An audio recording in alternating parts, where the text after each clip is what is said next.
Hello everyone, welcome back to our channel rise for excellence. आज के इस video में हम नेक्स्ट पार्ट जो है वो डिस्कस करने वाले हैं। हम जो है 2013 का क्वेश्चन पेपर डिस्कस कर रहे हैं और आज हमारा जो पार्ट है दैट इज़ केमिस्ट्री पार्ट, जिसको नॉन मेडिकल और मेडिकल के दोनों स्टूडेंट्स जो हैं वो देख सकते हैं।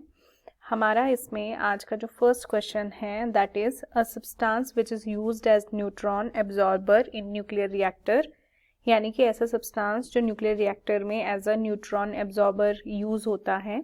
तो उसका क्या करेक्ट आंसर होगा? हमारे ऑप्शंस हैं वाटर, D2O, कैडमियम या फिर यूरेनियम। इस क्वेश्चन का जो करेक्ट आंसर है दैट इज़ कैडमियम। और यहाँ पे जो है एक और ऑप्शन दिया है D2O। D2O के ऊपर भी क्वेश्चन आता है। D2O जो है दैट इज ड्यूटेरियम ऑक्साइड, इसको हैवी वाटर भी बोलते हैं। एक बार क्वेश्चन आया है कि D2O का दूसरा नाम क्या है, तो दैट इज हैवी वाटर। और ये जो है ये न्यूक्लियर रिएक्टेंट्स में एज अ कूलेंट जो है वो यूज होता है, तो ये भी आपको ध्यान में रखना है। हमारा अगला क्वेश्चन है कि सिलिका के बारे में कौन सी चीज़ ट्रू नहीं है। इसमें ऑप्शंस हैं silica is represented as SiO2, it is high melting solid, या फिर it involves silica oxygen bonds, and last option है इन सिलिका जो सिलिकन एटम होता है it is tetrahedral surrounded by 4 oxygen atoms. इसका जो करेक्ट आंसर है that is C, it involves silica. और ऑक्सीजन के इसमें डबल बॉन्ड दिखाए हैं लेकिन इसमें सिंगल बॉन्ड होता है। तो ऊपर जो क्वेश्चन में पूछा था कि सिलिका के बारे में कौन सी चीज करेक्ट नहीं है, तो इसका ऑप्शन आएगा सी। हमारा अगला क्वेश्चन है कि जो ग्लूकोज होता है वो क्या है, aldose, pentose, ketose, pentose, aldose, hexose है, या फिर कीटोज, हेक्सोज का जो है वो मॉलिक्यूल है। तो इस क्वेश्चन का जो करेक्ट आंसर है दैट इज एल्डोज, हेक्सोज।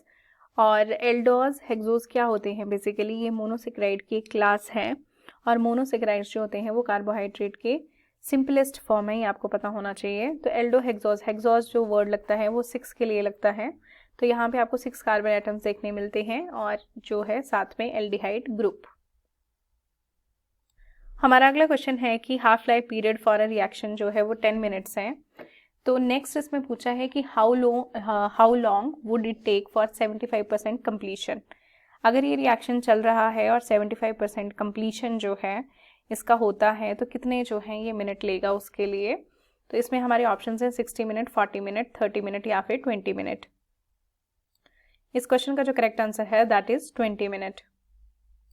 हमारा अगला क्वेश्चन है कि कौन सा एसिड है जिसको कॉमनली जो है वो एक्वाफॉर्टिस भी बोलते हैं। हमारे ऑप्शंस हैं HNO4, HNO3, HClO4 या फिर H2S2O7।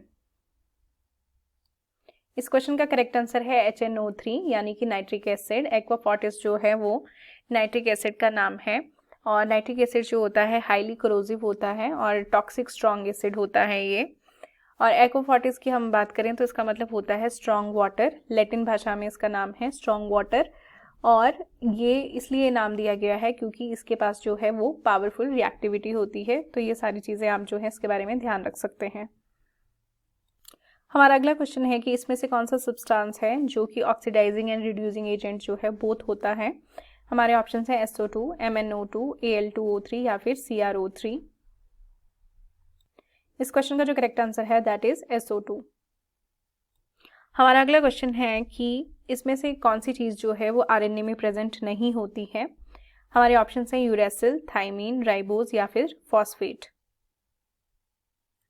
इस क्वेश्चन का जो करेक्ट आंसर है दैट इज थाइमीन। थाइमीन जो होता है वो DNA में प्रेजेंट होता है और RNA में जो है वो थाइमीन की जगह जो है यूरेसिल प्रेजेंट होता है। तो ये क्वेश्चन बार बार पूछा जाता है, इसको आपने ध्यान में रखना है। हमारा अगला क्वेश्चन है कि मिल्क ऑफ मैग्नीशिया जो है वो क्या कंटेन करता है। हमारे ऑप्शन हैं magnesium hydroxide, magnesium oxide, magnesium chloride या फिर मैग्नीशियम कार्बोनेट।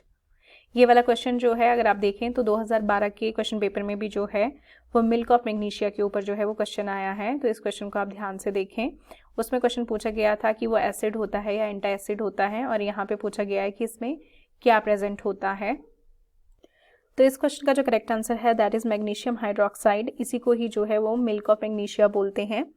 और ये जो है वो जब इनडाइजेशन होती है या फिर हार्ट बर्न होता है, खाना अच्छे से नहीं पच रहा है, कॉन्स्टिपेशन हो जाती है, तो एज अ एंटी एसिड जो है वो इसको यूज़ किया जाता है। तो ये क्वेश्चन जो है इम्पॉर्टेंट है, ये भी एग्जाम्स में बार बार पूछा जाता है। हमारा नेक्स्ट क्वेश्चन है कि कौन सा केमिकल जो है हमारी जो मैच स्टिक होती है, जिसको आप माचिस बोलते हो, उसकी टिप पे लगा होता है। हमारे ऑप्शंस हैं white phosphorus, red phosphorus, potassium chlorate या फिर सल्फर। इसका जो करेक्ट आंसर है दैट इज पोटेशियम क्लोरेट। और पोटेशियम क्लोरेट जो है वो एक इनऑर्गेनिक कंपाउंड है और इसका जो मॉलिक्यूलर फॉर्मूला होता है दैट इज KClO3। हमारा अगला क्वेश्चन है कि इनमें से किसमें जो है सबसे ज़्यादा हाई कैलोरीफिक वैल्यू है। कैलोरीफिक वैल्यू का मतलब होता है कि कितना उस सब्सटेंस में जो है वो हीट एनर्जी जो है वो प्रेजेंट है। तो हमारे ऑप्शंस हैं डीजल, पेट्रोल, LPG या फिर CNG। तो इस क्वेश्चन का करेक्ट आंसर है LPG। LPG में जो है सबसे ज़्यादा हाई कैलोरीफिक वैल्यू जो है वो होती है। हमारा अगला क्वेश्चन है कि जब हम कॉटन जो होती है उसको उसके सीड से अलग करते हैं तो उस प्रोसेस को जो है वो क्या बोलते हैं। हमारे ऑप्शंस है स्कॉरिंग, गिनिंग, सॉर्टिंग या फिर रीलिंग। इस क्वेश्चन का जो करेक्ट आंसर है दैट इज गिनिंग। हमारा 72 क्वेश्चन है कि which of the following has high octane number. हमारे ऑप्शंस हैं N-हेप्टेन, 2,3 डाइमिथाइल हेक्सेन, 3 मिथाइल हेक्सेन या फिर 2,2,4 ट्राइमिथाइल पेंटेन। इस क्वेश्चन का जो करेक्ट आंसर है that is D option, that is 2,2,4 trimethyl pentane. हमारा अगला क्वेश्चन है कि लुइस एसिड जो है वो क्या करता है basically. Lewis acid can, option A है एक्सेप्ट प्रोटॉन्स, बी है accept a pair of electrons, C है कैन गिव प्रोटॉन्स या फिर can give a pair of electrons. इस क्वेश्चन का जो है वो बी ऑप्शन करेक्ट है, दैट इज लुइस एसिड जो है that can accept a pair of electrons. हमारा अगला क्वेश्चन है कि क्रैकिंग ऑफ हाइड्रोकार्बन का मतलब क्या होता है। हमारे ऑप्शंस हैं separation of components of hydrocarbon या फिर change the coal into small pieces या फिर change the coke into small pieces या फिर लास्ट ऑप्शन है change of higher hydrocarbons into small by heat. इस क्वेश्चन का जो है वो डी ऑप्शन करेक्ट है, that is change of higher hydrocarbons into small by heat. तो इस प्रोसेस को हम बोलते हैं क्रैकिंग ऑफ हाइड्रोकार्बन।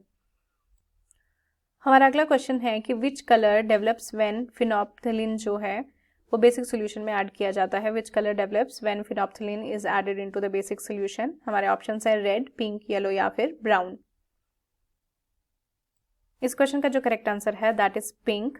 जब हम फिनोप्थिलीन जो होता है उसको बेसिक सोल्यूशन में ऐड करते हैं तो हमें पिंक कलर का सोल्यूशन जो है वो देखने को मिलता है। हमारा नेक्स्ट क्वेश्चन है 76 कि ऐसे नॉन मेटल का नाम बताइए जो कि फंगीसाइड की तरह जो है वो एक्ट करता है। तो इस क्वेश्चन का आंसर आप देख सकते हैं, हमारे ऑप्शंस हैं सल्फर, कार्बन, फोस्फोरस या फिर आयोडीन। तो इस क्वेश्चन का करेक्ट आंसर है सल्फर। सल्फर एक ऐसा नॉन मेटल है जो फंगीसाइड की तरह जो है यूज होता है।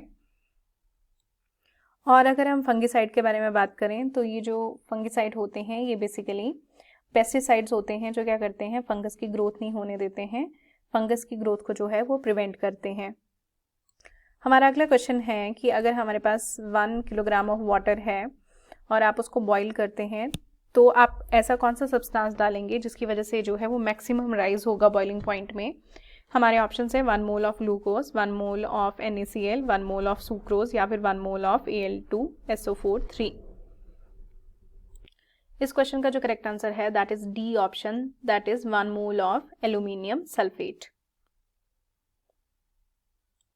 हमारा 78 क्वेश्चन है कि पेप्टाइजेशन जो है वो किससे रिलेटेड है। हमारे ऑप्शंस हैं peptide formation, protein synthesis, protein metabolism या फिर preparation of colloidal state.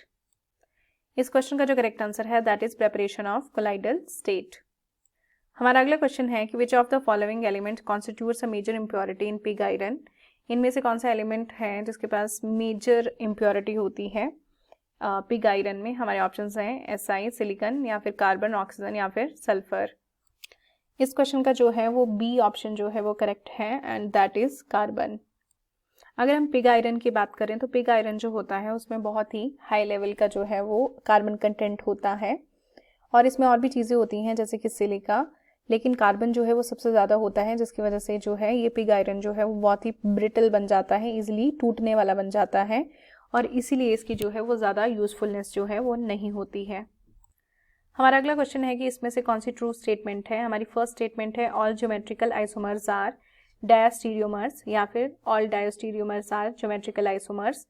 Then C option है हमारा a meso molecule is dissymmetrical, या फिर enantiomers have different physical properties as well as chemical properties. इस क्वेश्चन का जो करेक्ट आंसर है that is A option, all geometrical isomers जो होते हैं दीज आर डायस्टीरियोमर्स। अगर हम डायस्टीरियोमर्स के बारे में देखें तो ये जो हैं ऐसे स्टीरियोमर्स होते हैं जो कि नॉन आइडेंटिकल होते हैं, एक दूसरे को मैच नहीं करते हैं। हमारा अगला क्वेश्चन है कि जिसमें आपको करेक्ट ऑर्डर में एसिडिक स्ट्रेंथ बतानी है। तो ए ऑप्शन में अगर आप देखें तो वाटर है, देन आपका सेकेंड इसमें है दैट इज मिथेनॉल, उसके बाद है आपका फिनोल एंड लास्ट में है पी नाइट्रोफिनोल। अगर बी ऑप्शन में देखें तो फर्स्ट में है पी नाइट्रोफिनोल, देन उसके बाद है मिथेनॉल, उसके बाद है water and then phenol. C option में हमारा है पी नाइट्रोफिनोल, ठीक है, उसके बाद है हमारा दैट इज मिथेनॉल, उसके बाद है हमारा phenol and water. And D option में हमारा सबसे पहले फिनोल है, देन पी नाइट्रोफिनोल, उसके बाद है हमारा मिथेनॉल और लास्ट में है वाटर। तो इसमें आपने एसिडिक स्ट्रेंथ बतानी है कि कौन से ऑर्डर में जो है करेक्ट ऑर्डर में एसिडिक स्ट्रेंथ लिखी गई है। इस क्वेश्चन में जो है वो सी ऑप्शन जो है वो करेक्ट है, ये आपने ध्यान देना है। हमारा अगला क्वेश्चन है और ये इंपॉर्टेंट क्वेश्चन है, ये भी पूछा जाता है बार बार। सेकेंडरी स्ट्रक्चर जो होता है प्रोटीन का उसको कौन डिटरमाइन करता है, यानी कि कौन से बॉन्ड्स जो हैं उसको डिटरमाइन करते हैं। हमारे ऑप्शंस है covalent bond, hydrogen bond, dative bond या फिर आयनिक बॉन्ड। इस क्वेश्चन का जो करेक्ट आंसर है दैट इज हाइड्रोजन बॉन्ड। हमारा अगला क्वेश्चन है कि जो मैक्स प्लैंक थे उन्होंने कौन सी थ्योरी जो है वो डेवलप की थी। हमारे ऑप्शंस हैं wave theory of radiation, quantum theory of radiation, atomic theory या फिर कंसेप्ट ऑफ न्यूक्लियस। इस क्वेश्चन का करेक्ट आंसर है बी ऑप्शन, यानी कि क्वांटम थ्योरी ऑफ रेडिएशन। हमारा अगला क्वेश्चन है कि मोस्ट अबंडेंट एलिमेंट जो है वो अर्थ क्रस्ट में कौन सा है। हमारे ऑप्शंस हैं ऑक्सीजन, सिलिकॉन, एल्यूमिनियम या फिर आयरन। इस क्वेश्चन का जो करेक्ट आंसर है दैट इज एल्यूमिनियम। एल्यूमिनियम जो है मोस्ट अबंडेंट एलिमेंट है अर्थ क्रस्ट में। नेक्स्ट क्वेश्चन है कि SF4 मॉलिक्यूल जो होता है उसका ज्योमेट्री जो है वो कैसा होता है। हमारे ऑप्शंस हैं square pyramidal, square, planar, distorted tetrahedral या फिर टेट्राहीड्रल। इस क्वेश्चन का जो करेक्ट आंसर है दैट इज डिस्टॉर्टेड टेट्राहीड्रल। हमारा अगला क्वेश्चन है कि कौन सी स्टेटमेंट जो है यहाँ पे इनकरेक्ट है about solution of Na metal in NH3। हमारे ऑप्शन हैं it is strongly reducing in nature, it has metallic cluster, या फिर it is blue when concentrated and grey when dilute, या फिर ऑल ऑफ द अबव। इस question का correct answer है C option, यानी कि जब कॉन्सेंट्रेटेड होता है तो उसका कलर ब्लू होता है और जब डाइल्यूट होता है तो उसका कलर जो होता है दैट इज ग्रे। हमारा अगला क्वेश्चन है कि इनर्ट पेयर इफेक्ट जो है वो कौन सा ग्रुप जो है या कौन से एलिमेंट्स हैं वो शो करते हैं। हमारे ऑप्शंस हैं S block elements, P block elements, D block elements या फिर F ब्लॉक एलिमेंट्स। इस क्वेश्चन का करेक्ट आंसर है P block elements. P block elements जो होते हैं वो इनर्ट पेयर इफेक्ट को शो करते हैं। हमारा आज का सेकेंड लास्ट क्वेश्चन है कि which is not true about transitional elements. Transitional elements के बारे में कौन से स्टेटमेंट सही नहीं है। हमारे ऑप्शंस हैं they have excellent allowing properties, they have very good catalytic properties, या फिर all of them show variable oxidation states and none of the above या फिर none of these। इस क्वेश्चन का जो करेक्ट आंसर है that is all of them show variable oxidation states। ये जो आपकी स्टेटमेंट है दिस इज नॉट ट्रू। हमारा आज का लास्ट क्वेश्चन है कि milk is an emulsion of, milk जो है वो किसका इमल्शन है। हमारे ऑप्शंस हैं फैट डिस्पर्स्ड इन वाटर, यानी कि जो फैट है वो वाटर में डिस्पर्स हुआ होता है, या फिर वाटर डिस्पर्स्ड इन फैट, या फिर फैट डिस्पर्स्ड इन फैट, या फिर नन ऑफ द अबव। तो इस क्वेश्चन का जो करेक्ट आंसर है that is fat dispersed in water, यानी कि जो फैट जो है वो वाटर में डिस्पर्स होता है तो हम उसे बोलते हैं मिल्क। तो मिल्क जो है वो emulsion of fat dispersed in water है। तो आज की वीडियो में जो है हमने केमिस्ट्री के क्वेश्चन जो है वो डिस्कस किए हैं। अगर आपको ये वीडियो हेल्पफुल लगा हो तो kindly subscribe and share. Thank you.